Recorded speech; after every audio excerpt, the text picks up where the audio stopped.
ዱንያ ወይስ አኺራ? ሁለት የተሸው ካርቶን አምጥቶ አስቀመጡ ሳሎን መኝታ ቤት ማለት ነው። ከዛ ምንድነው የሚፈነዳ ነገር እንዳይሆን ትላለች እናቴ። ከዛ ሲከፈት መጽሐፍ ነው እንትና ተለያዩ መድረሳዎችን አይተሻል ካወለያ ጀመረሽ።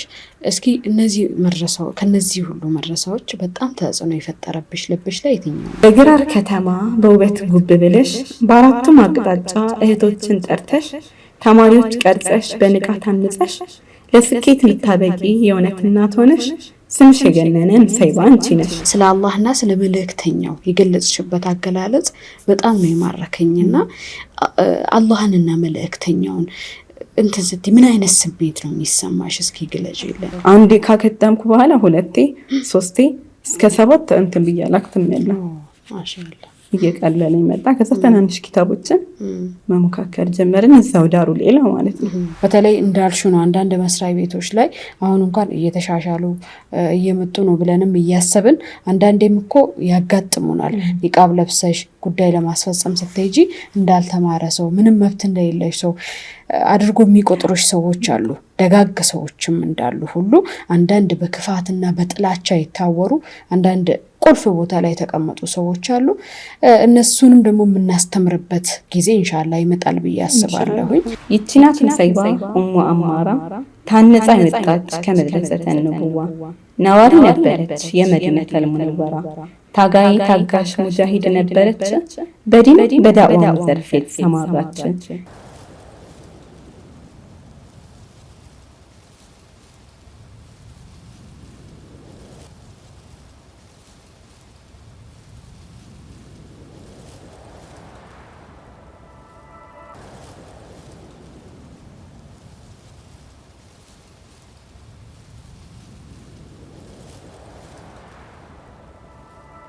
ብስሚላህ አልሐምዱሊላህ ወሰላቱ ወሰላም አላ ረሱሊላህ ሰለላሁ ዐለይሂ ወሰለም። የተወደዳችሁና የተከበራችሁ ውድ የዋኢቲ ተመልካቾቻችን ሰላምታችን በያላችሁበት ይድረሳችሁ። አሰላሙ አለይኩም ወራህመቱላሂ ወበረካቱ። የሱመያዎች ፖድካስት ነው። በሱመያዎች ፖድካስት ጠንካራ እህቶችን እዚህ በመጋበዝ ከህይወት ልምዳቸው እንዲያጋሩን በመጠየቅ የምንወያይበት መድረካችን ነው። ዛሬም እንደተለመደው እንግዳ እዚህ ጋብዘናል። የዛሬዋ እንግዳዬ መምህርት ኢክራም ተውፊቅ ትሆናለች። ከመምህርት ኢክራም ተውፊቅ ጋር በሚኖረን ቆይታ ተማሩበታላችሁ ትደሰቱበታላችሁ ብዬ ተስፋ እያደረኩኝ እስከ ዝግጅታችን ፍጻሜ አብራችሁን እንድትቆዩ የምጋብዛችሁ እኔ ፕሮግራሙ አዘጋጅና አቅራቢ ራህመት ታጁ ከሌሎች የስቱዲዮ ባለሙያ ባልደረቦቼ ጋር በጋራ በመሆን ነው። ዩቲዩብ ቻናላችንን ሰብስክራይብ እያደረጋችሁ ቤተሰብ እንድትሆኑ በዚሁ ለመጋበዝ ወዳለው አብራችሁን ቆዩ። መርሃባ ጥሬና አክብረሽ እዚህ ስቱዲዮአችን ድረስ ስለመጣሽልን እጅግ አድርጌ አመሰግናለሁ። ጀዛክላሁ ኸይራን። መርሃባ ኢክራም ተውፊቅ ማነች? እስኪ በመተዋወቅ እንጀምር። እሺ ወኢያኪ በቅድሚያ አንቺም ጋብዘሽ እዚህ ድረስ አምጥተሽ ከህይወት ልምዴ ለእህቶቼም ለሌሎችም ታካፍያለሽ ብለሽ እድሉን ስላመቻችሽልኝ ከልብ አመሰግንሻለሁ። ሹክራን ብያለሁ። ወደ ኢክራም ማናት የሚለው ሲመጣ ኢክራም ተውፊቅ እባላለሁ። የትውልድ ቦታዬ ወደ ሻሸመኔ አካባቢ ነው። ሻሸመኔ ተወለድኩባት እንጂ ብዙ አልኖርኩባትም። በስም ደረጃ እንጂ ምን አይነት ናት ብትይኝ ራሱ አላውቃትም። ቢያንስ ወደ 3 አመት ኖሬበታለሁ። 3 አመት እንደሞላኝ ወደዚህ ወደ አዲስ አበባ መጣን። እዚህ ወደ ሰይድ ያሲን አካባቢ ነበር የኖርነው። የሚበልጠውን ጊዜ እዚህ ነው የቆየነው። ወደ 10 ምናምን አመት ቆይተናል እና ተወለድኩኝ እዛ ሻሸመኔ እዚህ ነው ያደግነው። የትምህርት ጊዜያችንን ቢሆን እዚሁ ነው እስከ 8ኛ ክፍል አንድ ስንት ተሳለፈን። ከዛ በኋላ ደግሞ ወደ አወላ ነበር የተማርኩት። በቃ ይሄን ይመስላል። መርሃባ ጀዛክላሁ ኸይራን። ሻሸመኔ ተወለድሽ፣ ከዛ በኋላ ወደ አዲስ አበባ መጣሽ። ሰይድ ያሲን ማለት ጀሞ አካባቢ ማለት ነው። መርሃባ ግን ስለ ሻሸመኔ ሲወራ ቤተሰብ ሲያወራ ቤት ውስጥ ምናምን ሰምተሽ አታውቂም? ነው ትሰሚያለሽ? እሰማለሁ። እንዴት ናት? የፍቅር ሰው ናቸው፣ የመሐባ ሰው ናቸው። የሆነ መልካምነታቸው የገዘፈ አይነት ሰዎች ናቸው። ይሄ መዋደዱ ይሄ አብሮነቱ ምናምን በጣም አለ እና ሰው የሆነ ከመሐባው በራሱ የተለየ ነው ሲሉ ነው የሚሰማውና በቃ መች ነው ማየው ብዬ ናፍቃለሁ አሁንም ድረስ። መርሃባ እንግዲህ 3 አመት ማለት በጣም ህፃን ነሽ ማለት ነው። ከዛ በኋላ ወደ አወሊያ ትምህርት ቤት እንዴት ነች? እስኪ አወሊያን ገለጫት። አወሊያ ትምህርት ቤት ማለት እንትን ነው ሙስሊም ጓደኞችሽና ሙስሊም ወንድሞችሽም እህቶችሽንም አብሮ ያቀፈ ነውና የአንድ ልጆች እንትን የአንድ አባት ወይም የአንድ እናት ልጆች ነን ብለሽ የምትማሪበት ትምህርት ቤት ነው። ከምንም በላይ የሙስሊም ትምህርት ስትማሪና ነን ሙስሊም ያልሆነ ትምህርት ላይ ስትማሪ እኩል አይደለም። የሚሰማሽ ስሜት ራሱ ልዩ ነው። በቃ ይሄ የእህትነትና የወንድማማችነት ነጸብራቅ ነበረ። በተለየ መልኩ ነው የምልሽ። ይሄ ተርቢያም አለ። በቃ ቤትሽ እንጂ ትምህርት ቤት አልነበረም። ምክንያቱም ስታጠፊ መምህራኖቻችን ኡስታዞቻችንን የኔው አካል ነው ብለው ስለሚያስቡን ቶሎ ነው የሚመልሱን ምናምን እና ትምህርት ቤት ሳይሆን የሆነ ቤት ውስጥ የምታድጊበት አይነት ነገር ነበር። ማሻአላህ። አወሊያ ውስጥ ስትማሪ ምን አይነት ተማሪ ሆነሽ ነው የተማርሽው? እንዴት ያለች ተማሪ ነበረች ኢክራም? አወሊያ ስማር ወሰጥ ላይ መሀል ላይ ነበርኩኝ። በዲኑም መሀልም በትምህርቱም መሀልም ነበርኩኝ። ከዲኑም የተወሰነ ነበርኩኝ፣ ከትምህርት አኳያ መሀል ላይ ነበርኩኝ። መርሃባ ጀዛክላሁ ኸይራን። ከዛ በኋላ ወጣሽና ወደ ማስተማሩ ደግሞ ገባሽ? ከዛ በኋላ ወጣሁ። ከዛ የወጣሁትኝ እንትን ነበር መድረሳ ቁርአን ምናምን ከድሮ ነው የምቀራው ማስተምረው። በፊት ልጅ እያለሁ 4 አመቴ ነው ቁርአን የጀመርኩትኝ። ከ4 አመት ጀመርኩኝ። በቃ ዝም ብዬ ነው የምቀራው ማለት ነው። እኛ ቤት ደግሞ በዛ ነገር ላይ በጣም ፎከስ ይደረጋል። በቁርአን ቤት በመድረሳ ድርድር የለም እኛ ቤት። ታዲያ እዛ እየተማርኩኝ ትንሽ ያለሁኝ ተማርኩኝ። ግሬድ 2 አከተምኩኝ። ሁለተኛ ክፍል እያለሁ አከተምኩኝ። ታዲያ ህይወቴ ከደርስ ዓለም ወጣቅ ሁሌ መቅራትን ሁሌ እንትን ማለት ነው። የሆነ ኪታቦችን መሞካከር ነው። ልጅም እያለሁ ነው የምልሽ። ከዛ እሱ ተማርን። ሰፈር ላይ ነበር የምንቀራው። ዳሩል ኢልም ይባላል። አደኩበት። በቃ ቁርአን ቀለለኝ። አንዴ ካከተምኩ በኋላ 2 3 እስከ 7 እንትን ብያለሁ አክትሜያለሁ። ማሻአላህ እየቀለለኝ መጣ። ከዛ ትናንሽ ኪታቦችን መሞካከር ጀመርን እዛው ዳሩል ኢልም ማለት ነው። ከዛ እንዳልኩሽ ይሄ መድረሳ ምናምን የሚባል ነገር ከድሮም ነው የሚናፍቀኝ የምጓጓው።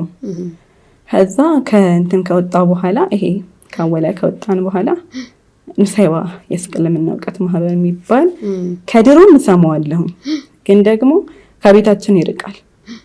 ከቤታችን ስለሚርቅ ታክሲ ምናምንም ስላለበት አቤትሽ ስለማይሉም ብዬ በቃ እየፈለኩትም እየጓጓሁለትም ግን ዝም ብለው ነበር። ያኔ ጓደኞቼ የሚማሩ ነበረ። ከዛ ግን ክረምት ላይ ወደዚህ ወደኛ ወደ ካራ መጡ። ክረምት ላይ መወዳት ምትት የሚባል አለ። እዛ ላይ የክረምት ኮርስ ይሰጣሉ። ከዛ ስጠይቅ አሁን ኑሰይባዎች ናቸው ተባልኩኝና ገባሁ። የክረምቱን ስገባ እንትን ነበር 3 ሳምንት ቀርተዋል። 3 ሳምንት ቀርተዋል ማለት በኑሰይባ ህግ ፈተና አለ፣ አሳይመንት አለ። ብዙ እንትኖች አመልጦኛል ማለት ነው። ከዛ በቃ ይሁን ብዬ ገባሁ። በገጽ ደረጃ ራሱ ወደ 20 ምናምን ነው ኪታቦች ራሱ ያለፉ። ይሁን ብዬ ገባሁኝ። ቀራሁኝ ከጧት እስከ ዙህር ነው የሚቀራው እና ደርስም ተብሎ የምፈልገው የሆነ ምስክርን ወረቀት ተሰጥቶሽ ፈተና ኖሮት ምናምን የሆነ የትምህርት ቤት አይነት ሙድ የያዘ አይነት ነበር የምፈልገው። ያለው ነገር ከኑሰይባ ጋር ገጠመልኝ። ማሻአላህ። ከዛ እሱ ሲገጥምልኝ እዛ እንዳልኩሽ ተማርን። ፈተናው በተቃ እንትን ነው አጥንተሽ ነው አሳይመንቱንም ተጨንቀሽ የምታስገቢው ምናምን። ከዛ ይሄንን 2 ወር የክረምት ኮርስ ወሰድኩኝ የደረጃ 1 ተማሪ ሆኜ ማለት ነው። ከዛ እዚሁ ካራ ዋኪኒ አዳራሽ ነው ተመረቅን። ከዛ ስንመረቅ 5ኛ ወጣሁ። ሁሌ ደግሞ የሆነ ነገር ላይ ስገባ እልህ ይዘኛል። በልጭ የመገኘትን ነው እንትን ነው የምፈልገውና ከዛ ከዚህ ስብስብ መራቅ አልፈለኩም። ቀጣይ አወሊያ የት ነን? ወደ ዊንጌት ነው። ይህ ማለት ደግሞ ከዚህ ደርስ ጋር አይገጣጠምልኝም። ወደ ከሰዓት ፈረቃ ይቀየርና ከ10 እስከ 12 ሰዓት ሊሆንብኝ ነው። ታዲያ የት ነው እንትኑ? ወደ ግራር አካባቢ ነው። ይሄ ስትገቢ መምሸቱ ምናምን ስላለ ብዬ በቃ ትምህርቱ ላቆመውና ደርሱ ላይ ልግባ ብዬ ትምህርቱን አቆምኩት። ከዛ የደረጃ 2 ተማሪ እየገባሁ እዛ ግራር ማለት ነው። እሺ ከዛ ደረጃ 2 ግራር ተማርን። የኑሰይባ ይደርስ ሀያት እንዴ ተነግሮ የሚያልቅ አይደለም። ምንድነው ይሄ ያልቀመሰው ጣዕሙን አያውቅም ነው የሚባለው። እንደዛ ነው። ስለዚህ ስንማር እንትን አለ የምርቃት ጽሑፍ ይሰጥሻል፣ ሪሰርች አለ፣ አሳይመንት አለ ምናምን እና የጧቱ ፈረቃ እናቶች ናቸው። ከ10 እስከ 2 እስከ 12 ሰዓት ደግሞ ያለው ፈረቃ የተማሪ ምናምን ስለሆነ እኩዮቼ ምናምን ናቸው። ያላህ ነገር ሆኖ እኔ ከትላልቆቹ ገጠምኩኝና ጓደኞቼ እነሱ ሆኑ። እሺ ከዛ በቃ የነሱን እንትን ነው የተላበስኩት። የሆነ ማለት ምን ብዬ ላስረዳሽ፣ ቁም ነገር ነው የሚያወሩት ምናምን ይናፍቃሉ። ከነሱ ጋር መዋል በራሱ የሆነ አቅልሽን በደንብ ነው የሚያሰፋው እና አሁንም ድረስ ጓደኞቼ ናቸው። በቃ እንዲህ ነበር የሚሉኝ፣ ያላህ ይጠብቅሽ የልጅ አዋቂ ነሽ ምናምን ነበር የሚሉ እና ደረጃ 2 እዛ ተማርን። የኮሮና ጊዜ ነበረ። ተመረን ይሄ ሪሰርች አቅርበን ልንመረቅ አካባቢ ላይ ኮሮና ትምህርት ምዘጋ፣ መድረሳው ማጋጣሚ ተዘጋ። ከዛ ለ7 ወር ያህል የሆነ ምን አይነት ጊዜ ያሳለፍን መሰለሽ? የሆነ የሚጨንቅ ምክንያቱም የደርሰን ሀያት ለምደሽ እንዲህ ቤት ስትቀመጪ ደስ አይልም አያስቀምጥሽ። ከዛ ግን አላስቻለንም። የሆነ ቤት ላይ ተሰባስበን ሙራጃ ማድረግ ጀመርን። ከዛ ሁላችንም ዱዓ ማድረግ ጀመርን። ያላህ ነገር ከሳምንት ከምናምን በኋላ ኑሰይባ ተደውሎ ተጠራ። ደረጃ 3 ተማርን። ደረጃ 3 ተምረን ደረጃ 4 ገባሁኝና ወደ ከሰዓት አሁንም ሲቀየርብኝ ከሰዓት አልችልም። ምክንያቱም ወደ ሰፈር ስለሚመሽ የጧቱን ብቻ ነው የማልደል የነበረኝ።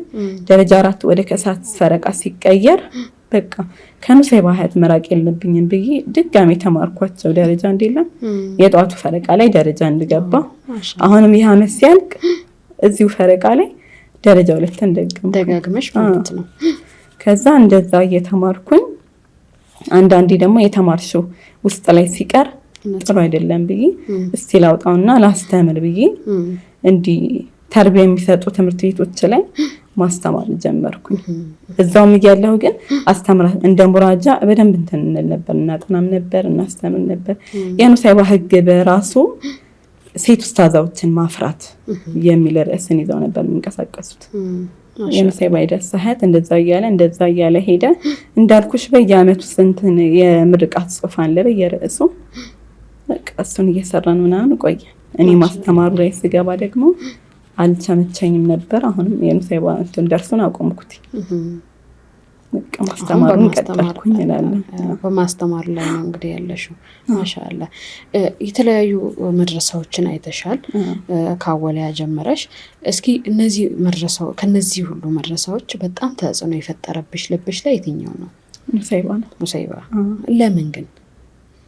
ብዬ ልንገርሽ፣ መማር መቀየር ነው። እውነት ነው። መማር መቀየር ነው። ተቀይረሽ እውነት ተግብረሽው የምታልፊው ነገር ነው እንጂ ኡስታዞቻችን በራሱ የሆነ የኢኽላሳቸውና የዱዓቸው ጥግ ንግግራቸው በራሱ አስተምህሮታቸው በራሱ ቀልብን ሰርጾ የሚገባ ነበር። ሳትወጂ በግድሽም በቃ የሚቀይሩሽ ነበሩ። የእውነት እኔ ቀይረውኛል ነው የምልሽ ኡስታዞች ማለት ነው። በውስጤ ላይ ብዙ ነገር የፈጠሩት ተጽዕኖ አለ፣ በጣም ብዙ። እንግዲህ አሁን ላይ ደግሞ መጽሐፍ ጽፈሻል፣ ዱንያ ወይስ አኸራ አይደለ ርዕሱ? ማሻአላ ደስ የሚል ርዕስ ነው። በዚህ ዘመን የማይደፈር ርዕስ ነው። አንቺ መጽሐፍሽ ውስጥ አንስተሻልና ርዕሱን እንዴት ደፈርሽው? ይህንን ርዕስ የመረጥኩበት ምክንያት እንዳልሽው በዘመናችን አብዛኛው ማለት ይቻላል የተዘናጋው ጉዳይ የረሳው ከነጭራሹ ይነሳል ተብሎ የማይጠበቅ ርዕስ ነው። ያ ከመሆኑ ጋር ሰዎችን ያነቃቃቸዋል፣ ይመልሳቸዋል። የዱንያን ትርጉም ደግሞ አውቀውና ተረድተው ለዛኛው ቤታቸው ዘርተው መልካምና አትርፈው ይሄዳሉ። ቢያንስ እንኳን ይሄ የዱንያን ማዕና ካወቁ በኋላ የተረሳው ዙህድ፣ አሁን ዛሂድ ሰው አለ ብንል በባትሪ ፈልገን ልናገኝ እንችላለን። ምናልባት ማለት ነው። እና የነዚህ ሰለፎች ዙህድን ራሱ የሚያስተውስ አለ ብዬ አልልም። ይሄ ዙህድ ማለት እንትን አይደለም፣ ድህነት አይደለም። ወይም ደግሞ ሀብት ማለት ዱንያን አለመውደድን ዱንያን መውደድን አይገልጽም። ስለዚህ ይህንን ርዕስ የመረጥኩበት ምክንያት አዎ በዱንያ ፍቅር ሁላችንም ገብተንበታል። ኢላ መን ረሂመ ረቢ አላህ ይዘንለት ካልሆነ በቀር። ስለዚህ ቢያንስ ይመልሰናል፣ ያስተውሰናልና ይገስጸናል። ከዛም አልፎ ደግሞ ቶሎ ተመልሰን ለዛኛው ቤታችን እንዘጋጃለን። ሞት መቼ በራችን አንኳኩቶ እንደሚመጣ ስለማይታወቅ ከወዲሁ እንነቃለን የሚል እሳቤ ስለነበረኝ ነበር ይህንን ርዕስ የሞከርኩት። መርሐባ ትክክል። አዎ ማስታወሱም ግዴታ ነው አይደል? አንዳንዴ ሙእሚኖች መተዋወስ መቻል አለባቸው። እንዘነጋለን እንዳልሽም ደግሞ ዛሬ ያለንበት አህዋል በጣም አሳሳቢ ነው። አላህ ካዘነለት ሰው በስተቀር የዱንያ ፍቅር ልባችንን አሸንፎ አኺራን የዘነጋንበት ተጨባጭ ነው ያለ ነው። ወደዚህ ምድር ሁላ የመጣንበትን ሁሉ ረስተናል ብለው ማለት ይቻላል። ሁላችንም ብቻ አላህ Subhanahu Wa Ta'ala በቀጥተኛውን መንገድ ይምራል። የነገውን ቤታችንን የምናሳምር ሰዎች ያደርገንና እንደዚህ መተዋወሱ ጥሩ ነገር ነው። ግን በመጀመሪያ ደረጃ መጽሐፉን ለመጻፍ ምን አነሳሳሽ? እንዴት ነበር የጀመርሽው? አጀማመርሽን ብናቅ ደስ ይለኛል። የጀመርኩትኝ እንዳልኩሽ ከድሮ የሆነ ለየት ማለት እንፈልጋለሁ። የንስልሽ እንዴ እኔ ማድረግ አልችልም እንዴ እላለሁኝ ማለት ነው። ከዜሮ ተነስቼ ነው የምልሽ። ምንም ኖረኝ አይደለም። ከዛ ያ እልህ ውስጤ ላይ ስለሚኖር ኑሰይባ ሁሌ ስንማር ኡስታዛችን እንዲህ ነበር የምትለን፣ ይሄ ኖሩ ሞቱ የምትባሉ አይነት ሰዎች አትሆኑ እንትን ነበርና የሆነ የዓላማ ሰው መሆንን ነበረን የምፈልገው። እስኪ ልሞክረው ብዬ ከዚህ በፊትም እንትን እላለሁ። ስራዬ ከልጅነትም ጀምሮ መቸክቸክ ነው። ሁሌ ከትምህርት ቤት መጣሁ ቁርአን ከሌለኝ በቃ አንገቴን ወይ ቸክችካለሁ ወይ ስላለሁ ወይ ደግሞ በትንሽ ወረቀት ትንሽ እያለ ማለት ነው ለአባቴ ወይ ለእናቴ ለሁለቱም ግጥም ጽፍና ሰጣቸው ነበር። አላህንም ድረስ ግጥሙ ማለት ነው ዝም ብዬ ጽፍና ሰጣቸዋለሁ። ከዛ ይሄ አብሮኝ ተከትሎኝ የመጥቶ ያደገ ነገር ነው። ይሄ መጽሐፍ ማንበብና ለኔ ምንም አይደለም፣ አብሮኝ የመጡ ነገሮች ናቸውና አንድ ቀን ግን በቃ ብጽፍ ብዬ አልኩኝ። ስለ ያ ውስጥ ያለ ነገር እንዳለ ሆኖ መጽሐፍ በሚል ሲስተም የቀየርኩት ግን ከዚህ ከተሰጡ የተነስቼ በሞክረውስ ብዬ ነው አልኩት። እና አንድ ቀን ከኑሰይባ መሰለኛው ከኑሰይባ ወደ ቤት እየተመለስኩኝ በእግሬ ሄድኩ ነበርና ዝም ብሎ ተመላለሰብኝ። ከዛ እዚህ ሐሳቡ ማለት ነው ሰፈር ላይ ነስር መስጂድ የሚባል አለ። አስር ሰግጄ በቃ ሰግጄ ዱዓ አረኩኝ በዚህ አጀንዳ ላይ ማለት። ከዛ ውስጤ ላይ ጻፍኳቸው ያለኝ የነበረው ነገር ጻፍኳቸው ዱዓ አረኩኝ ምናምን። ቀኑንም ጨምሬ ጻፍኩትኝ መስከረም 1 2016። ከዛ ጀመርኩትኝ ርዕሱንም እንትን ብዬ መርጬ ማለት ነው ጀመርኩት። በቃ ያላህ እኮ አንዳንዴ ስትጀምሪ ያገራልሻልና እየገራልኝ ሐሳብ ከየት መጣብኝ አላቃቸውም። አሁን እየጻፍኩት እየተጻፈልኝ መጣ። ከዛ የተወሰነ ሄጄ አሁን ምን ማድረግ አለብኝ መሰለሽ? ወደ ታይፕ መቀየር።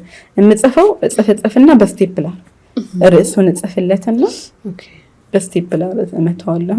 ከዛ አሁንም ሌላኛው ርዕስ ላይ ስገባ እንደዚህ ያረኩኝ ያስቀምጣቸውና ብዙ ወረቀቶች ሆኑ እና መጽሐፈው ራሱ ስራ እየሰራሁ ነው ወይ እየሄድኩ ነው ወይ መንገድ ላይ ሐሳብ ይመጣልኝ ይሄን እቺ ቁጭ ብዬ ደብተርና እስክሪብቶ ከያዝኩ አይመጣልኝ። እና ቤትም እያጸዳሁም ከሆነ ጽፍና ወይ ሽቲ ነገር ለብስና እሱ ላይ አደርገዋለሁ። ማታ ቁጭ ስል የጻፍኳቸው ቀን ሰበስባቸዋለሁ። ከዛ በፊት ግን አንድ ግጥም ሞከርኩኝ። ያው የኑሰይባ ተማሪ ስለነበርኩኝ ኑሰይባ በነገራችን ላይ ሴት ሰሃቢዬ ናት። ደረጃ 2 ላይ ሙሉ የሷ ታሪክ አለ ኪታብ። ከዛ የሷ ኪታብ አለ። የሷ ኪታብ ስንቀራ በጣም ብዙ ተምረንበታል። በጣም ብዙ ማለት ነው። ሴት ልጅ ምን ያህል አቅም እንዳላት እና የበፊት ሴት ሰሃቦቻችን ለዲኑ ምን ያህል መስዋዕት እንደከፈሉ ሴትነት ሳይገዳቸው ይሄ እርግዝና የሚባለውም ሳይጫጫናቸው ምን ያህል መስዋዕት እንደከፈሉ ይነግርሻል። ታዲያ በቃ ያኔ ራሱ ወደ ራስሽ ተመጨና እኔ ስትያለሽ። ከዛ ይሄንን ሳደርግ እስቲ ስለኑሰይባ ልጻፍ ብዬ የኑሰይባን ግጥም ጻፍኩኝ። የመጀመሪያ ጽሁፌ እንትን እሱ ነበር። እንደው ከመጽሐፉ በፊት ይሄንን ግጥም ነበር የጻፍኩት። ታዲያ የኑሰይባ ምርቃት ቀን በየዓመቱ ምርቃት አለ አላልኩሽም? የበጋው ወደ አንተነህ አዳራሽ ነው። ያዛን ቀን በኡስታዞች ያስገምግም ያቀረብኩትኝ አሪፍ ግጥም ነበረ። ከዛ በኋላ ነው መጽሐፉን የቀጠልኩትኝ። እንደዚህ እየጻፍኩ አስቀምጣቸዋለሁ። እንቅልፍ የሚባል አላውቅም፣ ትዝም አይለኝ፣ ድካም ምናምን አልነበረም። ይመጣልኛል ሀሳቡም እንዳልኩሽ እጽፋቸዋለሁ። በተለይ የሌሊቱ ክፍለ ጊዜ በደንብ ተጠቀሚበታለሁ። ሰው ጸጥ ስለሚል የሚሆን አላውቅም፣ በደንብ ነበር የተጠቀምኩበት። በቃ ይሄንን ለመጻፍ ያነሳሳኝ በዋናነት ሙሰይባዎችም ናቸው። ማሻአላ በቃ የሆነ አይነትን ሰው እንድንሆን ይፈልጋሉ።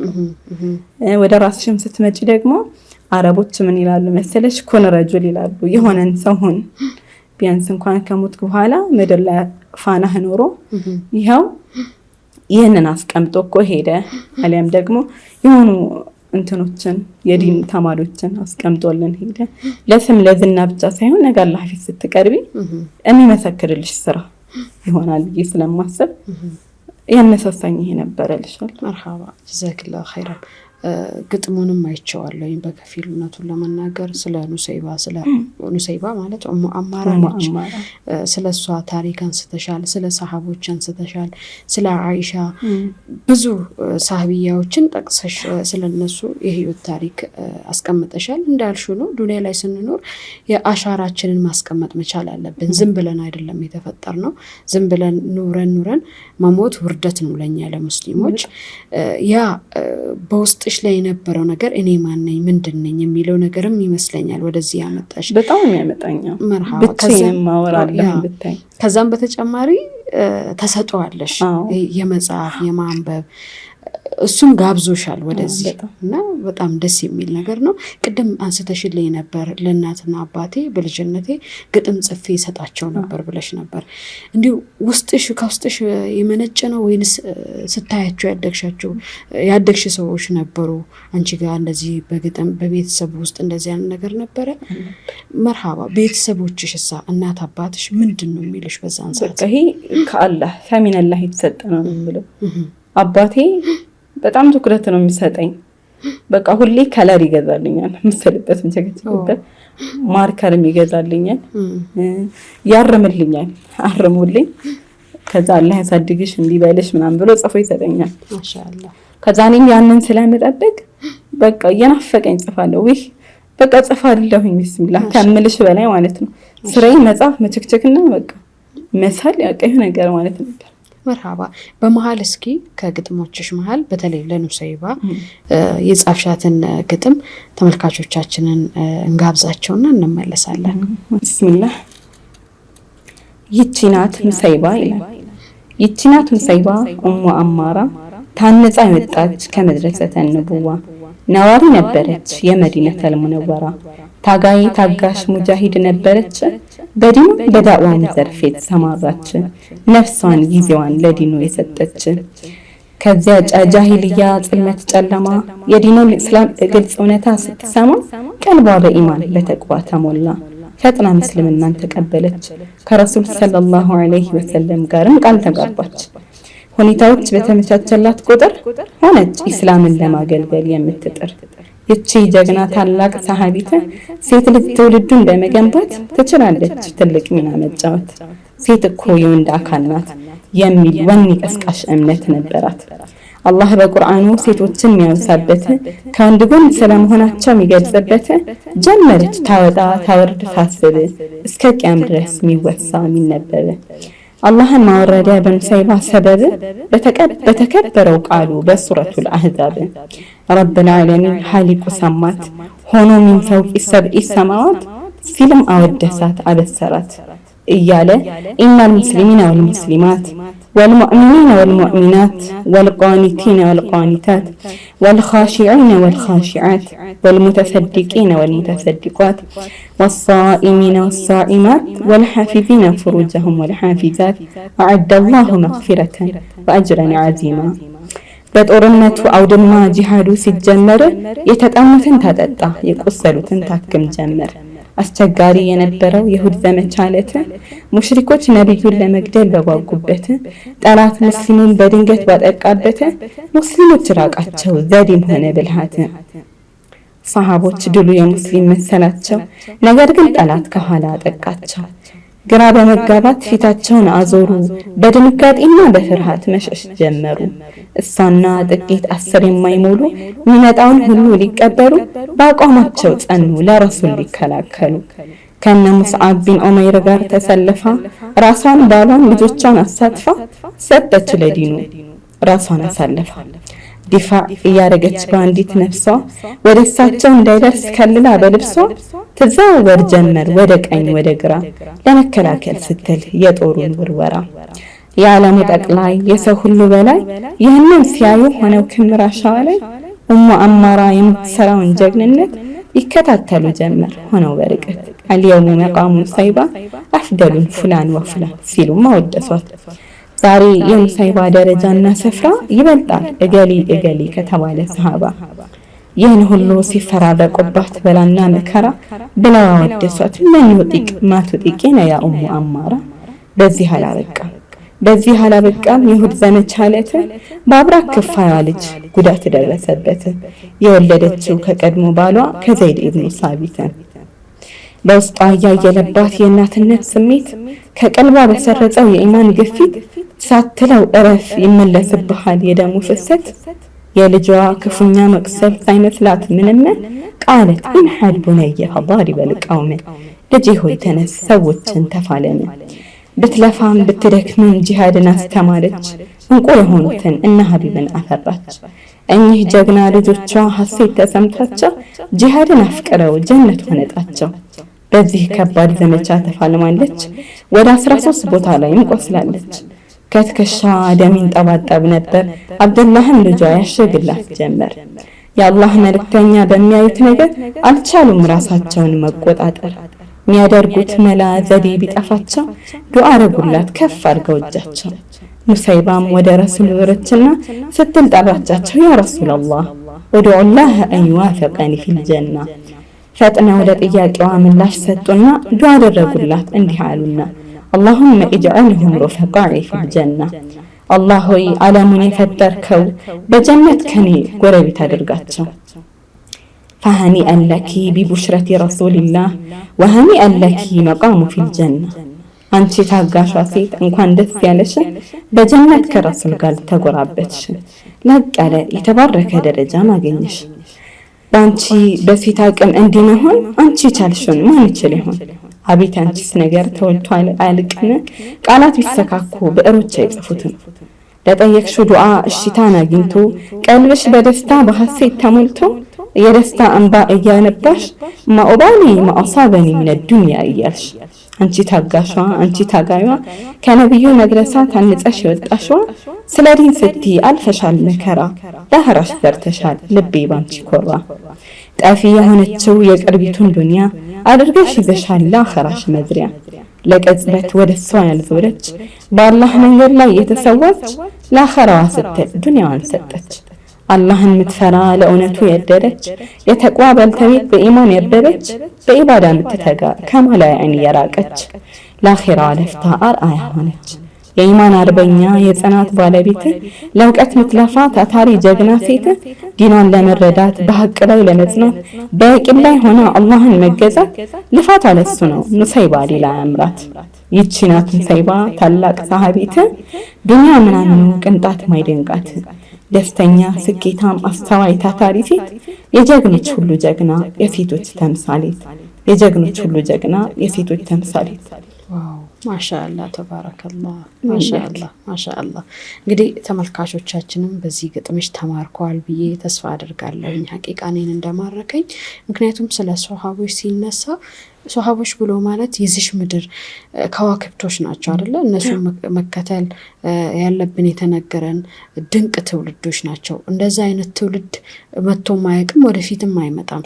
ግን እስኪ ስለ ሱሐቦች በተለይ ስለ ሴት ሰሃቢያዎች ስለ ኑሰይባ ስታነቢ ስታውቂ ምን አይነት ስሜት ነው የሚሰማሽ? ወላሂ ልገልጽልሽ የማልችለው ወኔ ውስጤ ላይ ይፈጥረብኛል። አቅማቸው ጉልበታቸው ከየት ነው የመጣው ስትይ የትም ሳትሄጂ ራሱ ይመልስልሻል። የኢማናቸው ጥንካሬ እውነት ለአላህ ብለው ነው የሚሰሩት፣ ለዲናቸው ነው የሚለፉት። አላማቸው ዱንያ ሳይሆን አኺራ ነው።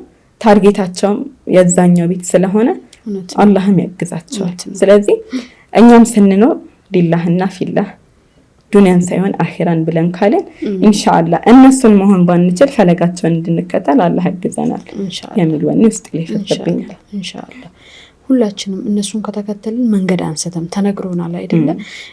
ከነሱ ውጪ አርአያ መያዝን ደግሞ ተከልክለናል። ኪሳራም ነው። እነሱን ግን ይዘን ከተራመድን ወደፊት ከሄድን ስኬታማዎች ትውልዶች እንሆናለን ብዬ አስባለሁ። እነሱን አራያ መከተል እነዛ ትውልዶች ድንቅ ትውልዶች ናቸው። ስለነሱ ተነግሮ ትናንትም ነገም ብታዳምጪ እያወቅሽ ራሱ ታሪካቸውን ሁሌም አዲስ ነው የሚሆንብሽ። ድንቅ ትውልዶች ናቸው። ያ ደግሞ ለአላህና ለመልእክተኛው በሚገባ ስለታመኑ ነው። ከራሳቸው በላይ መልእክተኛውን ስለሚወዱ ነው። ምክንያቱም እቺ ሴት ነች፣ ግን በኡሁድ ጊዜ ልጆቿን ራሷን መስዋዕት ያደረገች ከረሱል ሰለላሁ ዐለይሂ ወሰለም እየተከላከለች ሰሃቦች በዛ ድንጋጤ ረሱል ሰለላሁ ዐለይሂ ወሰለም ሞተዋል ተብሎ በተባለበት ጊዜ ነው። ትልቅ ሙሲባ ነበር የወረደው የኡሁድ ጦርነት ላይ። ግን እንደዛም ሆኖ ሙሽሪኮችን ስትዋጋ ነበር። 13 ቦታ ተወግታለች። ቁስሏን ልጇ ፊት ለፊቷ ነበር፣ እጁን ሁላ ሲመታ ነበር እያሰረችለት። ብዙ መስዋዕትነትን ነው የከፈለችው። ያ ጥንካሬ ከየት መጣ ከተባለ አንቺም እንዳልሽው ኢማናቸው ነው። ለአላህና ለመልእክተኛው የታመኑ ትውልዶች ስለሆኑ ነው። ከራሳቸው በላይ አላህንና መልእክተኛውን ስለሚወዱ ስለሚታዘዙና ትእዛዛቸውንም ስለሚተገብሩ ነው። አላህ የነሱን ፈለግ የምንከተል ሰዎች ያደርገን። መርሃባ። እንግዲህ በመጽሐፍሽ ውስጥ ብዙ ነገር አንስተሻል። ስለ ዙህድና አንስተሻል።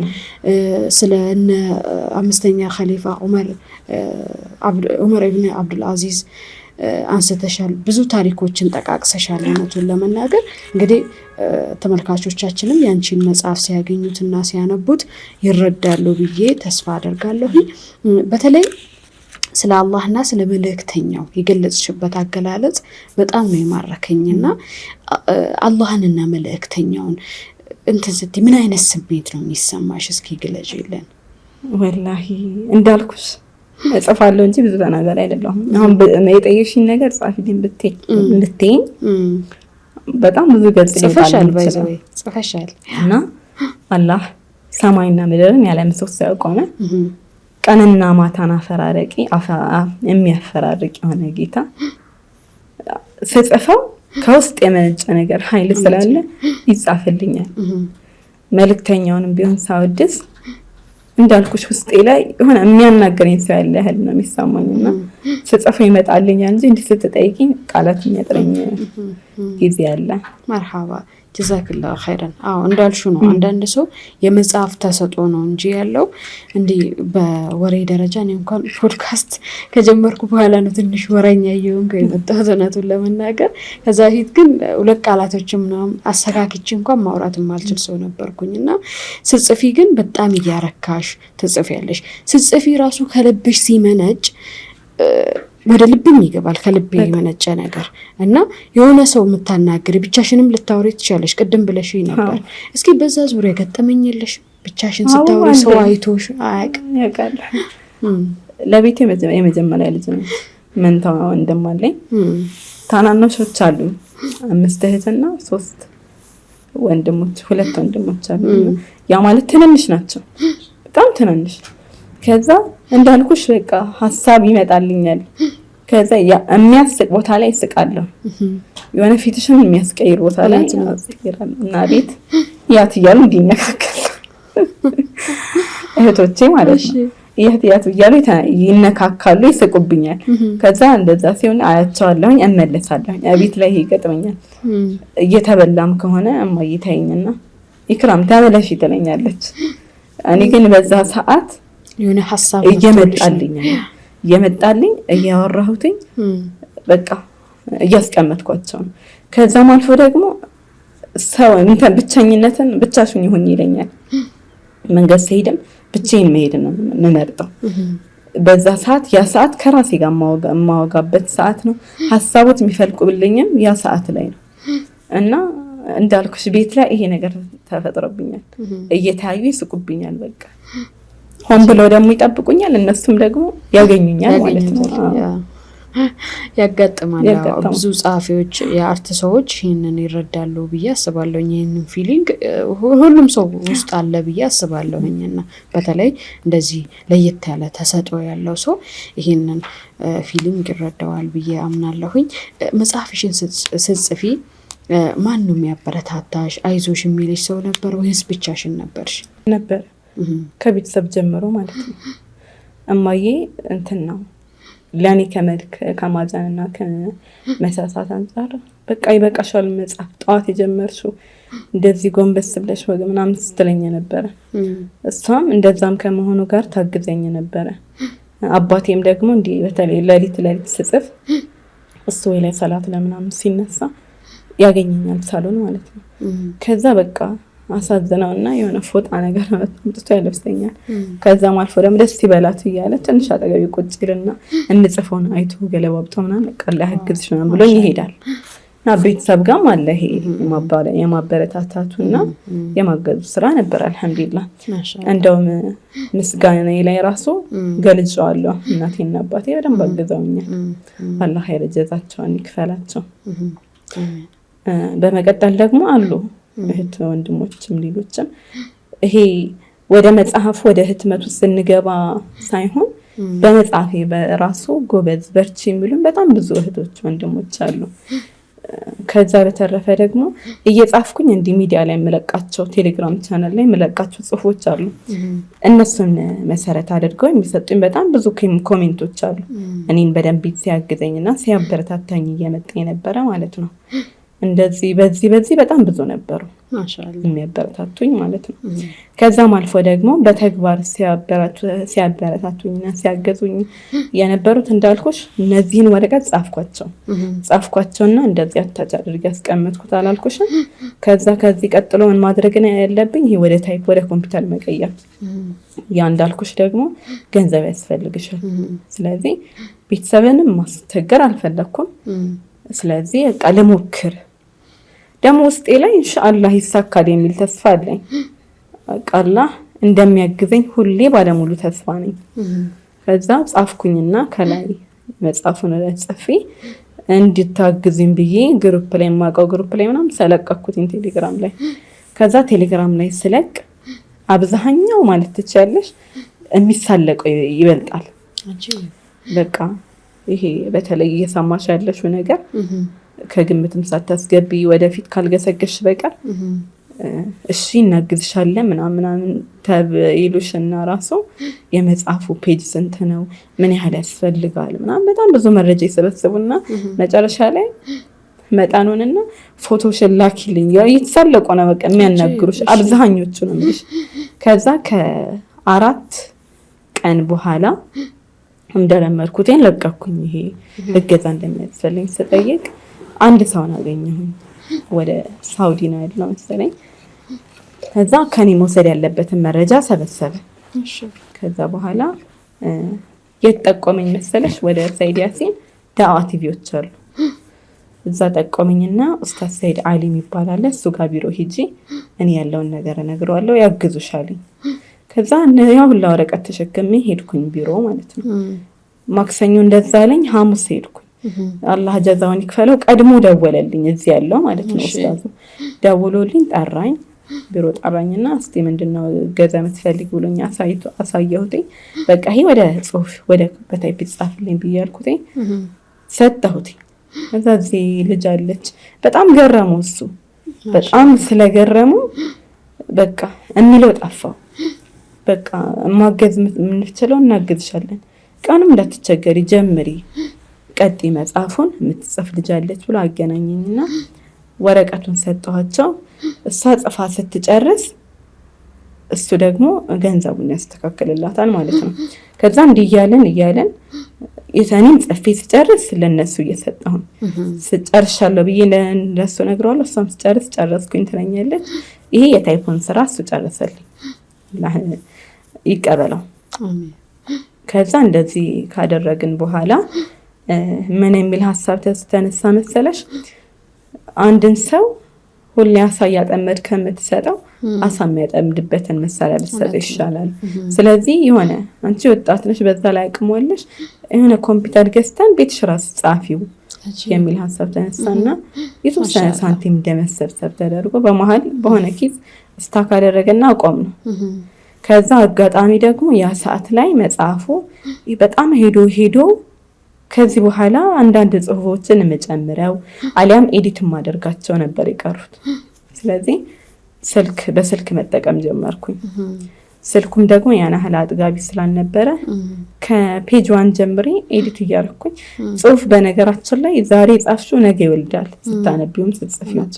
ከዛ በስልክ ኤዲት እያደረኩ የጨመርኩ ምናምን እሄዳለሁ። ይህንን ሳድ እያደረኩ ፋይል ደግሞ ይጠፋብኛል። ስልኩ ፉል ሲል ባላሰብኩበት ሰዓት ያጠፋዋል። የሚያጠፋው ዋናው ጽሁፍ ሳይሆን ኤዲት ያደረኩት። ከዛ በቃ እንግዲህ የጀመርኩት ነው ብዬ ቢያደክመኝም ብዬ አሁንም ጀመረዋለሁ። ብታይ ወደ 5 ጊዜ የገጠመኝ ከስልኩ እጥረት እየጠፋ ኤዲቱ።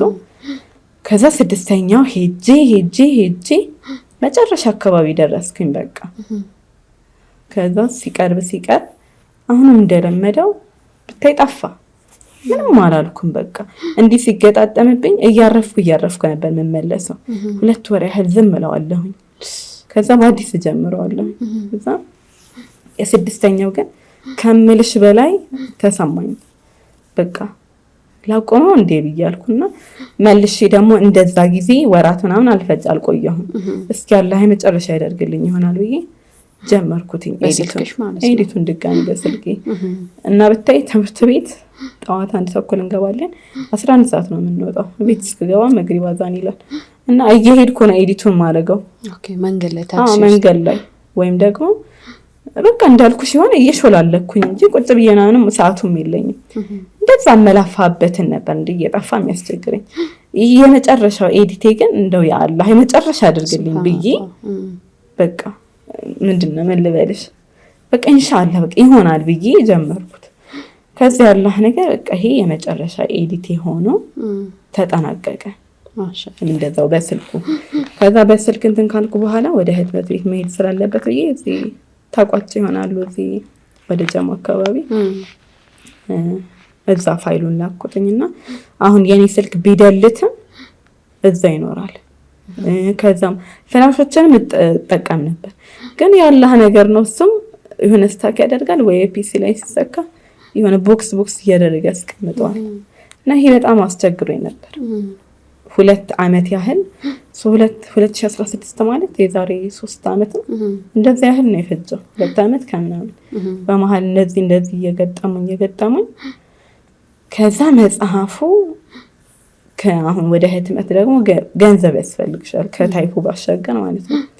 አላህ ጥሎ ላይጥልሽ መልካም ወንድሞች መልካም እህቶች በዙሪያሽ ይሰጥሻል። እና እነሱን አማከርኳቸውና የተወሰነ አገዙኝና 100 ፍሬ አተመ። 100 ፍሬ በታተመበት አንድ ሰው አነበበው። ገና መግቢያውና ምስጋናውን አንብቦ የመጽሐፍ ቆ ሳይመረቅ እንዴት ነው የሚል ሐሳብ አነሳልኝ። ከዛ በቃ ቆይክሩ ይሄንን መጽሐፍ እናስመርቀዋለን በደምብ ዱዓ አድርጊ፣ ከዚህ በኋላ 100 ፍሬ ምናምን ጨምረን ምናምን የሚል ሐሳብ አነሳልኝ።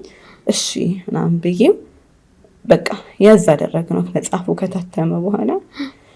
ከዛ ትንሽ እንጨምርበትና በጣም ብዙ ሄጃለሁኝ ማለት ይሄ ብዬ የማልነግርሽ እስቲ እዛ ሂጅ ይባላል ሄዳለሁ። ብቻዬን ነው የምሄደው። እስኪ አሞክሪ ይባላል ወጣ ሄዳለሁ። ሳይሳካ ይቀራል። እዛ ሂጅና ደግሞ እንዲህ እንትና ነው ላከኝ በይና በድፍረት ሄዳለሁኝ።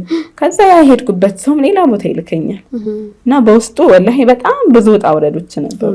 መሄድ መምጣት መላክ ወይ የሆነ ነገር እንዲህ ማድረግ ነበረውና እነሱን ሁሉ በቃ አንዳንድ የሆነ ነገር ሊሳካ ሲል ይሆን ወጣ ወረዱን በዛ ልክ እየጨመረ ይሄዳልና በቃ ይመረቅ ተብሎ ሲወሰን መጽሐፉም በብዛት ይታተም ተብሎ እንዳልኩሽ አንዳንድ ሰዎች አገዙኝና መጽሐፉም ወደ 300 ፍሬ አደረግነውና እናስመርቅ ተባብለን እሱም ስራ መስራት ጀመርኩኝ። በሚገርምሽ ሁሉም በሐሳብ ያግዘኛል እንጂ በተግባሩ ብቻዬ ነው በቃ የምመላለሰው የምሄደው ምናምን እና በቃ የሆነ የምርቃቱ ጊዜ ሊቀርብ አካባቢ እንትኖችን ከዚህ በፊት መጽሐፍ ያጻፉትን ያስመረቁትን ምናምን እነሱን መጠያየቅ ጀመርኩኝ። አንዳንድ መረጃም ሰጡኝ እንዴት እንደሆነ ሂደቱ ምናምን ሰጡኝና ማስመረቁ ላይ ገባን። አንዳንድ ቡክ ሪቪዎችን አዘገጃጀን። የዕለቱ ቀን አንዳንድ እንግዳዎችን ጋበዘን። ታዋቂ የሚባሉ ኡስታዞችም ለመጥራት ምናምን ሞከርን። የጥሪ ካርድ አዘጋጅቼ ምናምን። ከዛ ግን ከዚህ ሁሉ ግን ይሄ ምርቃቱ እሁድ ሊሆን አዳራሹ ላይ ደብዳቤ ይገባል። እዛ ዋሊያ መጽሐፍት ቤት 4 ኪሎ እዛ ነበርና እዛ ለማሳወቅ ያህል እንጂ ችግር የለውም። ምንም አይነት መጽሐፎች ምንም አይነት ፕሮግራሞች ይተላለፋሉ። ከዛ እዛ አንድ ልጅ አለች እሷ ናት የምታስተካክለው ተብዬ እሷን ካናገርኳት በኋላ ችግር የለውም በቃ ደብዳቤውን ልታስመርቂ 2 ቀን ሲቀርሽ ብታስገቢም ችግር የለውም አለችኝና እንደዛ ካለችኝ በኋላ እኛ በቃ ሁሉ ነገር ጨርሰን ምን ቀረን ያዳራሹ ደብዳቤ ብቻ። ሐሙስ ቀን ሲሄድ እንዳልጠበቅኩት ሆነ። ሰው ጠርተናል፣ ፕሮግራም አዘጋጅተናል፣ እንግዳ ጋብዘናል ምናምን። አሁን እነሱ የሚሉት ምንድነው የምርጫ ጊዜ ነው። ፖሊስ ጣቢያ ነው የሄድኩት የነበረው። የመጀመሪያው ቀን ሲሄድ ዝግ ነው ተብዬ ተመለስኩ። የሁለተኛው ቀን ግን አንድ ወንድም አሳዘንኩት በጣም ማለት ነው። ብቻሽን እንዲህ ምናምን እያለ መውጣት የመውረድ በጣም አሳዘንኩትና ጉዳዩን ተስፈጽሚው አንቺ ነሽ ያላህ ነገር ላከልኝ አላህም ማለት ነው። ብታይ የዛን ቀን ቅዳሜ ጁማ ቀን ጧት አንደኛው ፖሊስ ጣቢያ ስንሄድ ይሄ መጽሐፉን ይዘን ነው የምንሄደው ደብዳቤ ማመልከቻ ለማስገባት ማለት ስንሄድ ያልሆነ ነገር እዛ ሂዱ ይሉናል። ከዛ አብረን ነው የምንሄደው። እንዳልኩሽ እኔ ብዙም ማስረዳት ማውራት ምናምን ብዙም አይደለሁም። ከዛ እሱ ነው ሁላ የሚናገርልኝ የሚያወራልኝ። የፕሮግራሙ ባለቤት እኔ ሳይሆን እሱ ነው የሚመስለው። ከዛ እሱ ያናገራቸዋል። እዛ ሂዱ አሉን። ሄድን። ክፍለ ከተማ ሄዱ አሉን። ከክፍለ ከተማ ሄደን ስንት ነገር ብለን ምናምን ከዛ ድጋሚ የት ይልኩናል? ወረዳ ለ3ኛ ጊዜ ይልኩናል። አሁንም ከወረዳ እኛ እኮ እዛ አይደለም እናስተካክለው እዛ የበላዮች አሉ ብለው 4ኛ ጊዜ አመላለሱን። ከዛ 4ኛ ጊዜ ሄደን ድጋሚ አይ እዚህ እኮ ተቀይሯል፣ የመጀመሪያ ጧት ሄዳችበት ሂዱ አሉንና ቀኑን ሙሉ እንዴት ሲያመላልሱን ከርመው ስንሄድ ድጋሚ ምን አሉ? እስኪ ምን ያህል ሰው ነው ሊገኝ የሚችለው ሲሉን አልታወቀም። እሺ 50 ሰው ብላችሁ ጻፉ አሉን። 50 ሰው ብለን ጻፈን። ግን ይሄ ማመልከቻ ገና ነገ ነው የሚወሰንላችሁ ቅዳሜ ማለት ነው እንጂ ይሄ ዝም ብላችሁ ደብዳቤውን አጽፉና ይቀመጥ እዚሁ ሲመጣ ነገ እናናገረዋለን አሉንና ሰው ግን ተጠርቷል። ወይ ሁሉ ነገር አልቋል። በቃ እሱ ነው የቀረው። ከዛ ይዛን ቀን በጣም እንትን ነበር አዛብኝ ነበር። ከዛ የሚፈቅዱላችሁ ግን አይመስለኝም። ሰሞኑ ስብሰባ ምናምንም ስላለ የሆኑ የጸጥታ ኃይሎችም ያስፈልጓቸዋል ምናምን ብለው በጣም ነገር አከረሩብን። ከዛ ቅዳሜ እሱ አልተመቸም፣ እኔ ብቻዬን ሄድኩኝ። ከዛ ዋና ስራ አስኪያጅ አለ ኮማንደር እንትና ይባላል ብለው ገባሁኝ ለነገረው። ስገባ ወላሂ አላውቅም እንዲየለን ከሰውም አይቆጥሩሽም። በተለይ ይሄ ዲን ነክ ሲሆን ደግሞ ነገሩን ያገዝፍባቸዋል። ጥቁር ልብስ ያዩ በራሱ ለብሰሻል አይመቻቸውም። እንደዛም ከመሆኑ ጋር ገብቻ አናገርኩት። ስለው ኧረ እንዴት ነገ ምርጫ ቦርድ ልናስተካክል የሆነ ነገር ልናስተካክል አንቺ ከሀገርና ከዚህ መጽሐፍ የቱ ይበልጣል ብሎ ተቆጣኝ። ከዛ እንደዛ ሲለኝ ይሄ ነገር አከረራችሁት እንዴ ብዬ ምንም ሳልናገረው ወጣሁ። ከዛ ከስቱ ቢሮ ወጥቼ እዛ እንግዳ መቀበያ ያላቸው ቁጭ አልኩኝ። ግራ ቢገባኝ ዝም ብዬ ከዛ ቁጭ ብዬ እስቲ ካሁን ምን ይለኛል ብዬ እኮ ነው። ልጅቷ ግን ያለችኝ ለማሳወቅ ያህል እንጂ ችግር የለውም ያለችኝ። ሳናት ነገር እንደዚህ ቀልል አድርገን ስትለኝ ከዛ በቃ እነሱ አያሉ በቃ ሊፈቀድልሽ ራሱ የሚችለው ከ2 ሳምንት በኋላ ነገር ተጣርቶ እናንተም የጸጥታ ኃይሎችን አዘጋጅታችሁ ምናምን አሉና ነው እንዴ ምናምን ብዬ በቃ ወጣሁኝ። በቃ በጣም ፈራሁ እዛን ሰዓት ላይ።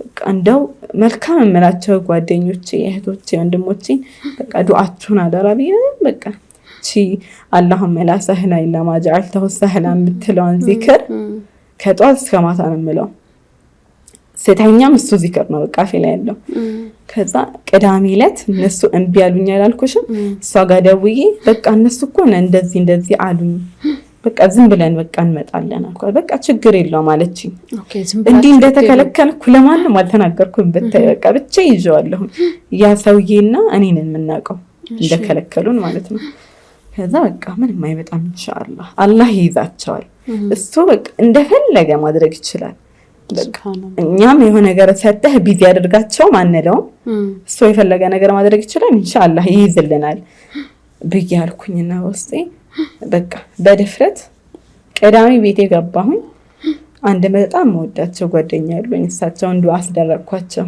አደራቃውም እንደዚህ አብሽሪ ነው የሚሉኝ እነሱ በቃ ምን ሆነሻል ይሁላ መተሽ ምናምን ይሉኛል እንደነሱ ስተነፍስ ከዚህ ሰው ባሻገር ታቀለሽ ውስጥ ጀርባዬ ላይ የነበረው ፍርሃት ተወገደልኝ ከዛ እሁድ ቅዳሜ ወደ ቤት እየተመለስኩ ደወልኩላትና እንዲ በላውናል አልኳት እንደከለከሉንም ምናምን ለሷ በግልጽ ብዙም አልነገርኳትም እሺ በቃ ችግር የለውም የሰውየውን ስልክ ሰጥሻለሁ ቁልፍ እሱ ጋር አደርግልሻለሁ ወላ ስልኩን ላከችልኝ ያዳራሹን ማለት ነው አላመንኳትም በቃ ስልኩን ላከችልኝና እናገርኩትኝ አንተ ነህ እንዴት ነህ እንዲ ነበረን ፕሮግራም ጧት ከፍትልናለህ ወይ ያዳራሹን አልኩትኝ ስለዚህ ችግር የለውም ከፍትልሻለሁ ምናምን አለኝ በጣም ደስ አለኝ በቃ የሆነ የረሳሁት መሀል ላይም ትዝ ሲለኝ የፖሊሶቹ ንግግር ማለት ነው እየመጣ ጆሬ ላይ ሹክ ይልብኛል መሀል ላይም ደግሞ ኢንሻአላህ አላህ እኮ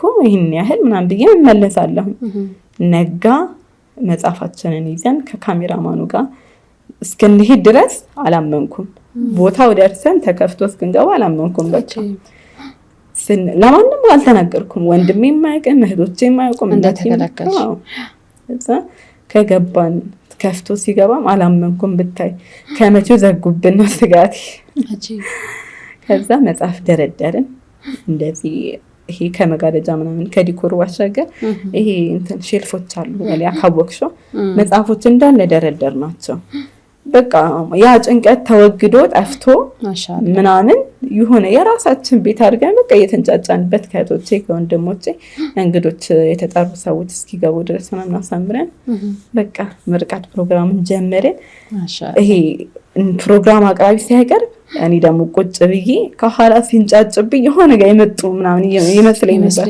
ፕሮግራሙ እስኪጠናቀቅ ድረስ ያላህ ነገር ግን የሰራሁት ሁሉ ተወግዶ ካሰብኩት በላይ አላህ አስደስቶኝ አለፈልሻለሁ ማሻአላህ ዋናው ነገር ስኬት ላይ መድረሱ ነው ብዙ መስዋዕትነትን ከፍለሽበታል ቀድም ያነሳሻቸው ፖይንቶች አሉ እዛ ይልኩኛል እዛ የተላኩበት ደግሞ ወደ ሌላ ሰው ይልከኛል ይሄ የሙስሊሙ ማህበረሰብ ድክመት ነው ብዬ ነው የማስበው በተለይ አንዲት ሴት ልጅ እንደዚህ ጠንከራ ለሰዎች አርአያ ለመሆን ለማስተማር ጓጉታ ስትነሳ ይሄንን ሁሉ መስዋዕትነት ከፍላበት ስትል ተቋም ያስፈልገን ነበር የሚያበረታታ አንቺ በዚህ በኩል ይሄንን ተወተሻል እኔ ደግሞ ይሄንን ሸፍናለሁ የሚል ተቋም ያስፈልገናል ብዬ አምናለሁኝ ግለሰቦችም ብዙ ባለሀብቶች አሉ ሙስሊሙ ማህበረሰብ የኢኮኖሚ ችግር አለበት ብዬ አላስብም እንደ ማህበረሰብ ዛሬ ላይ የተሻሻለ ደረጃ ላይ ነን ያለነው ግን በእንደዚህ አይነት ነገር ደግሞ በጣም ደካሞች ነን እንደዚህ አይነት ችግሮች መቀረፍ አለባቸው ብዬ አምናለሁኝ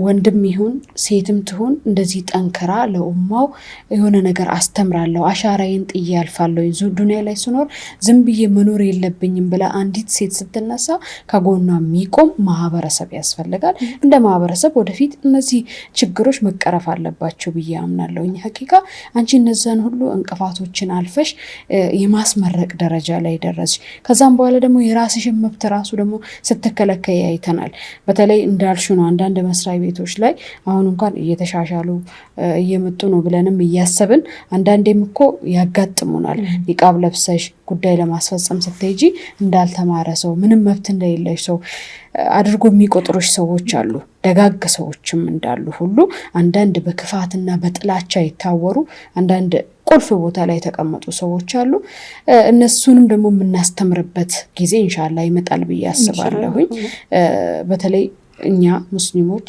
በትምህርት በተለያዩ ነገሮች እንደዚህ አይነት ቦታ ላይ ብንበዛ ብንገኝ የተሻለ ነው ብዬ አስባለሁ።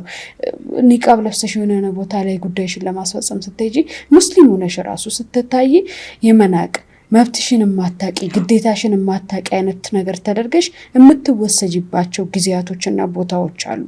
እነዛ ኢንሻአላህ ወደፊት ይስተካከላሉ ብዬ አስባለሁኝ።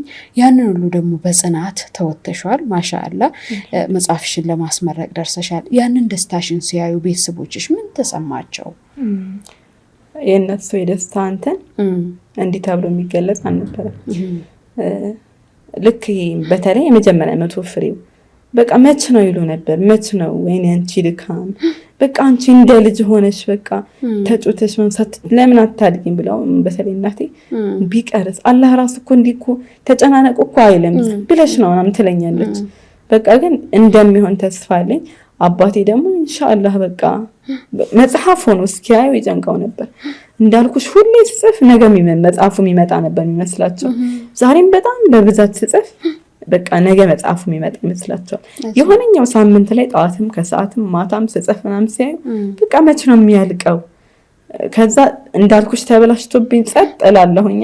በአዲስ ጀምሮ ደግሞ አይ አላለቀም እንዴ አልተም መጽሐፍ አልታተመም እንዴ ተውሾ እንዴ ይሉኛል ማለት ነው። እና ደስታቸው መግለጽ ነጋታቸው በቃ ሁላችንም እንዲቆጭ ብለው ነው ዱዓ ያደረጉልኝ። በማታ ነበረ 100 ፍሬ እጅ ላይ እስኪገባ ራሱ ተቸግሬያለሁኝ።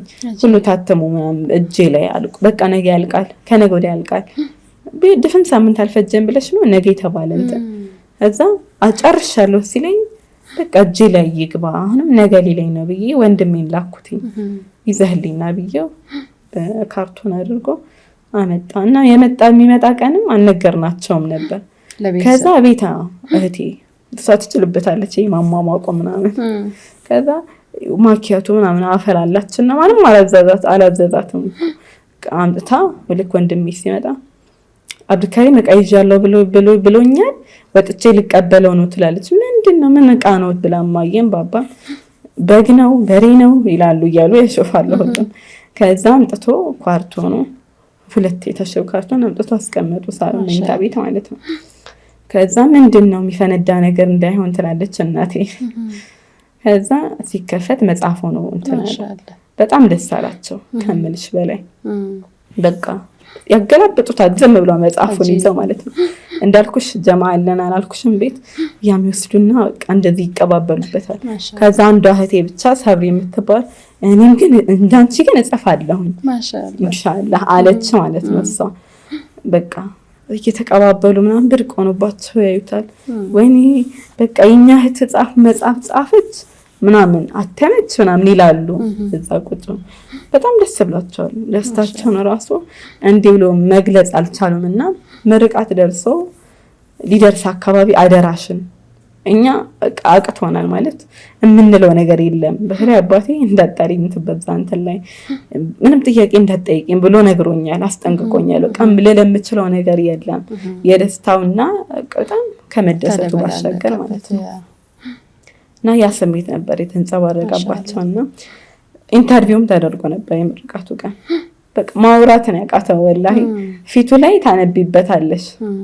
ትንሽዬ ነገር ተናገረና በቃ አላህ ይጠብቃችሁ ምናምን ያለው ይሄ ማለት ምን ያህል እንደተደሰተ ነው በቃ የሚያሳይሽ። እናቴም ብትሆን በቃ እንደዛ እህቶቼም ወንድሞቼም በጣም ነበር የተደሰቱት።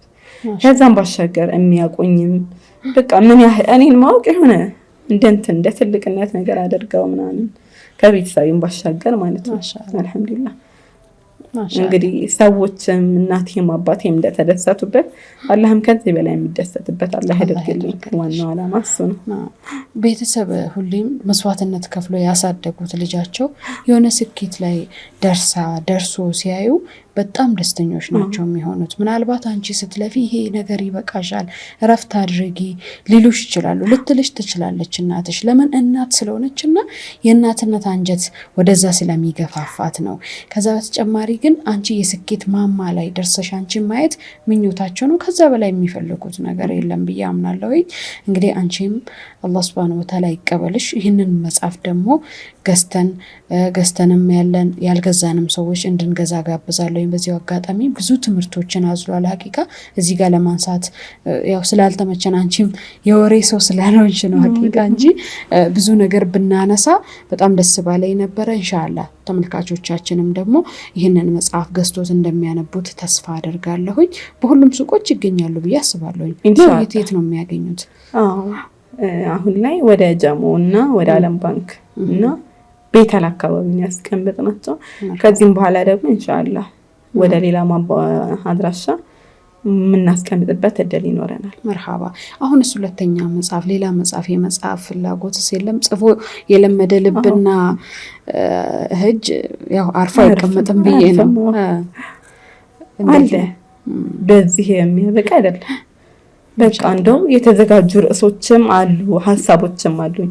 እዚህ ምሳይባ ላይ ሰማር እንትን ሪሰርች ይሰጣል አላልኩሽም ይሄ የመጽሐፉ ልምዱ ስላለኝ እጽፋለሁ ሁሌ ምሳይባ ላይ ስንማር ጸሐፊ እኔ ነኝ የምመረጠው የሚጽፍ እና አንዴ ይሄ ጋብቻ በእስላም ፍቺ በእስላም የሚል ሪሰርች ደረሰንና ጻፍኩትኝ ከዛ ያንን ጽፈው ራሱ ስትጽፊ ደግሞ ታገላብጫለሽ ታነቢያለሽ ሰርች ታደርጊያለሽ ኢንተርቪው ይኖርሻል ከዛም አልፎ ኩዌሽነር ታዘጋጃለሽ ይሄ ቡድን ዲስከሶችንም አዘጋጅተሽ ከሰውጅም ሐሳብ ጽፈለሽ አብዛኛውን እኮ ከውስጥሽም ያገዘሽ ነው እንጂ እንዳለ ሙሉ ማለት ይችላልሽ የመረጃ ምንጮች ይኖርሻል እውነት ነው ያ ስለሚኖር አሉ አሁንም የተቀመጡ ርዕሶች አሉ ብዙ ሐሳቦቻቸው አልቀው ወደ መጽሐፍ ለመቀየር ብቻ የሚቀራቸው ከአንድም ሁለት ርዕሶች አሉ ማሻአላህ እንደው ሐሳቡ አልቆላቸው ወደ መጽሐፉ ዓለም ብቻ ይቀሩ ማለት ነው ኢንሻአላህ በጉጉት ይሄ ጅማሬያችን ነው ብዙ እንጽፋለን ኢንሻአላህ አላህ ያበርታሽ አላህ ያግዝሽ እንግዲህ መልካም ቆይታ አድርገናል ብዬ ተስፋ አደርጋለሁኝ ምናልባት ቀረ የምትዩ ነገር ካለ ምታስተላልፊ መልእክትም ካለ ድሉ ልስጥሽና በስተመጨረሻ ደግሞ በአንድ ግጥም እንዘጋዋለን ኢንሻአላህ ማስተላለፍ የምንፈልገው መልእክት 3 የሚሆኑ ይመስለኛል አንደኛው ለመላው ሙስሊም እህት ወንድሞቼ ይሄ እየጠፋ እየተደመሰሰና እየተረሳ ያለው ይቅራ አንብብ የሚለው መለኮታዊ መመሪያ ተዘንግቷል ማለት ይቻላል እውነት ነው ማንበብ የሆነ ፋርነት የሆነ የሚያነብሰው ስቴኮ እንጅል አድርጎ የሚቆጥሩ ሰዎች አሉ እና ይህንን ነገር ሀይብ እናደርገውና በደንብ እናጎላው ዕውቀታችንን በዛው ልክ ይሳፋል ከዛም አልፎ ደግሞ ይሄ ንቃተ ህሊናችን በደንብ ይጎላል እየጠነከረና እየሄደ ነው እየሰፋን የሚሄደው ከዛ ባሻገር በዋናነት ደግሞ ወራሞች ምን ይላሉ መሰለሽ አምሮ የዱሉል ዋጅብ ይላሉ ይሄ ትዕዛዝ ግዴታነትን ያመለክታል ይላሉ እና ይሄ አላህ ከሰባት ሰማይ በላይ ሆኖ ይህንን የቁርአን አንቀጽ አንብብ ብሎ ሲያወርድ ትዕዛዝ ነው ስለዚህ ማንበብ በራሱ ግዴታነትን ነው የሚያመለክተው እና አንብቡ የሚል መልእክት ነው የሚኖረኝ ማለት ነው አንደኛው መልእክት ይሄ ነው ሁለተኛው ደግሞ ወጣትነት የሚለው ላይ ነው ወጣት ኃይል አለው ብርታት አለው ይሄ ወጣትነት ማለት ለአላህ ለፈጣሪ የሚሰጥ ውድ ስጦታ እንጂ ለስሜት ለሸይጣን የሚገበር ማንነት አይደለም ስለዚህ አላህ የወጣት ለፊ ይፈልጋል ልክ ሰለም በሐዲሳቸው ነገ ፀሐይ ስንዝር ቀርባ ሁሉም ነፍሴ ነፍሴ በሚልበት ቀን በአርህማን አርሽ ጥላ ስር የሚሰበሰቡ 7 ሰዎች አሉ ከሰባቱ ሰዎች አንድ ወጣት አለ ያ ወጣት ሁሉ ቀልቡ ወደ መስጂድ ተንጠለጠለ ብሎ አላህ ከማህበረሰቡ ሁሉ ወጣትነት ጥሎ ወጣትነት ብሏል እና ይህ ውድ የሆነ ነገር ለአላህ ለዲኑ የሚሰጥ ውድ ስጦታ ነውና ወጣትነታችን ለዲናችን ለአላህ ለመልእክተኛው እንሰዋው የሚል መልእክት አለኝ ከዛም ባለፈ ደግሞ ሴቶች ምን ያህል አቅም እንዳላቸው መስራት ይችላሉ የመልእክተኛው አደራ ናቸው እስልምና እነሱን ሴቶችን በጣም በተለያየ ነገር ነው ያላቃቸውና ሴት ልጅ ማህበረሰቡን መቀየር ትችላለች እንጃ በእርግጠኝነት በሙሉ ልቤ ስነግርሽ ከወንዱ በተሻለ መስራት ትችላለች በጣም አቅም አላት ይህ ነው ተብሎ ሊገለጽ የማይችል ትልቅ አቅም አላትና በተለይ ከሆነ ዓላማ ጋር ተያይዛ ስትሰራ ያምርባታል ከሷ ጋር ሊሄድ የሚችለውም ይሄ ነው እና ሴቶችን አደራ እንብለው ሴቶችንም ብቻ ሳይሆን እንዳጠቃላይ የዓላማ ሰው እንሆን ኖሩ ሞቱ ኖርች ሞተች ሳይሆን ኖሩ ታሪክ ሰሩ። ይኸው አሻራቸውን አስቀምጠው ሄዱ። ለዲናቸው ለአኺራቸው ለዛኛው ቤታቸው ሰርተው አትርፈው ሸምተው ነው የሄዱት ተብለን እንዳልኩሽ ለዝና ብቻ ሳይሆን ነገ አላህ ፊት ስትቀርቢ ያ ስራ ሰደቀተል ጃሪያ የሚባል ነገር የለም። በዛ ስራ ሰበብ አላህ ደረጃሽን ከፍ የሚያደርግልሽን ስራ እየሰራሽ የዓላማ ሰው መሆንን የመሰለ ነገር የለም። አንድ አባት ሲጠየቁ ከሸክሞች ሁሉ ትልቅ ሸክም ምንድነው ሲባሉ ዱንያ ላይ ሲኖር ያለ ዓላማ መኖር ማለት ነው አሉና ወጣትነትና ዓላማ ይያዛል። የዓላማ ሰው ነው። ሁለተኛ መልእክቴ ይሄ ነው። ሶስተኛ መልእክቴ ደግሞ ይሄ መጽሐፍ ደርሷቸው እያነበቡ ያሉ እህት ወንድሞች ሁሉ በዱዓቸው ባይረሱኝ ደስ ይለኛል። እኔም በጻፍኩት የምጠቀምበት እነሱም ባነበቡት ደግሞ ደረጃቸውን ከፍ እንዲልበት ዱዓ ያደረጉልኝ እንደው በሰንፈናዬና በድክመቴ ምክንያት የጻፍኩትን ወደ ተግባር መቀየር እንኳን ባልችል መልካምን ነገር የጠቆመ ሰው የሚያገኘውን አጅር እንዳገኝ ከልብ የመነጨ ዱዓቸውን አደራ እላለሁ። መርሐባ ጀዛክላሁ ኸይረን። እንግዲህ ወርቃማ መልእክቶች ናቸው። ወጣትነትን እንድንጠቀምበት፣ ሴት ትልቅ ፓወር እንዳላት ማስተዋል እንዳለባት፣ እንዲሁም ደግሞ ዱንያ ላይ ስንኖርም ደግሞ ዝም ብለን ያለ ዓላማ መኖር እንደሌለብን፣ ሸክም መሆን እንደሌለብን እና የመሳሰሉትን መልእክቶች ናቸው እንግዲህ ያስተላለፍሽልን። እጅግ አድርጌ አመሰግናለሁ። ካንቺ በሰማነው ነገር የምንጠቀም ሰዎች ያድርገን ብዬ እላለሁ። ጀዛክላሁ ኸይረን። በግጥም ብዘጊልኝ በጣም ደስ ይለኛል። አሁን በግጥም ስንዘጋልሽ በኑሰይባ በመድረስ ይብዘጋው ደስ ይለኛል። መርሐባ። ቢስሚላህ። የግጥሙ ርዕስ ኑሰይባና ጌጦቿ ይላል። በግራር ከተማ በውበት ጉብ ብለሽ በአራቱም አቅጣጫ እህቶችን ጠርተሽ ተማሪዎች ቀርጸሽ በንቃት አንጸሽ ለስኬት ምታበቂ የእውነት እናት ሆነሽ ስምሽ የገነነ ኑሰይባ አንቺ ነሽ። በሚያምር ህንፃ ፈክተሽና አብበሽ ከጠዋት እስከ ምሽት በሮችሽን ከፍተሽ ለተጠሙ ሁሉ የእውቀት ውሃ ቀተሽ ጃሂል ለነበረው የኢልም መድረክ ከፍተሽ ጥራት ባለው ትምህርትሽ ከአካባቢው ጎልተሽ በደርስ አሰጣጥሽ እጅጉን ተወደሽ በዚሁ ግፊበት የእውቀት ማማ ሆነሽ በዚሁ ግፊበት የእውቀት ማማ ሆነሽ። እስኪ ነቃበል በርታልኝ አቅሜ ስለ ኡስታዞቼ ጉዳይ ጻፍ እንጂ ቀለሜ ላንቺ የሚሆን ፍች ቃል የለም ይገልጽ ሁሉም ቢዘረዝር አይበቃም ሺ ገጽ። ስለ ረሱል ታሪክ ምታስተምር ስለ ሴት ሰሃቢዮች ጀግንነት ምትዘክር አንደበቷ ጣፋጭ ምክሮቿ ሲያምሩ አላህ ይጠብቅሽ ኡስታዛ ዘሃሩ። ታስተምረናለች ስለ አላህ አንድነት በአላህ ስለማጋራት ስለ ሽርክ አስከፊነት የምርጦች ምርጥ የእንቆች እንቁ ናት። የኢስላም ባንዲራ የኢማን ማሳያ አተመና ለኪ ኩለል ኸይር ኡስታዛ ያምሪያ። የፊቅህ አህካሞችን አጥብቃ ምታስተምር ኡስታዛ ሀቢባ ናት የኛ መምህር። ሁሌም ስታስተምር ከቶ ማይታክታት ጀግና ቆፍጣና የፊቅህ ሊቅ ናት። ባለሽ እውቀት ሳትይን ችላ ለፍተሻል ኢልማችን በሐዲስ እንዲሞላ። እናከብርሻለን እንወደሻለን ኡስታዛዬ ሌላ አላህ ይለግስሽ ፊርደውሰል አዕላ። ደከመኝ ሰለቸኝ ፍጹም ሳትይ ኑሰይባን ተማሪዎቿን ስትሐድሚ ምትዊ ሮዚያ አንቺንም ቢሆን አልረሳሁሽ ዱንያ ሄራሽን አላህ ያስወልልሽ። ከተማሪሽ ኢክራም ተውፊቅ ይላል። ጀዛክላሁ ኸይረን። እጅግ አድርገን እናመሰግናለን። እንደዚህ አይነት መድረሳዎች ሴቶችን የሚያንጹ በማነጽ ላይ የተሰማሩ መድረሳዎቻችንም ወደፊት ኢንሻአላህ ተጠናክረው መቀጠል አለባቸው ብዬ አምናለሁኝ።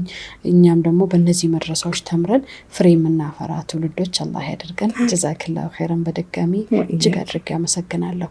የተወደዳችሁና የተከበራችሁ ውድ የኦአይቲ ተመልካቾቻችን በመከታተል ላይ የቆያችሁት ሱመያዎችን ፖድካስት ነው። ቀጣይ በሌላ እንግዳ እስከምንገናኝ ድረስ በያላችሁበት የአላህ ሰላም ከእናንተ ጋር ይሁን። ወሰላሙ አለይኩም ወራህመቱላሂ ወበረካቱ።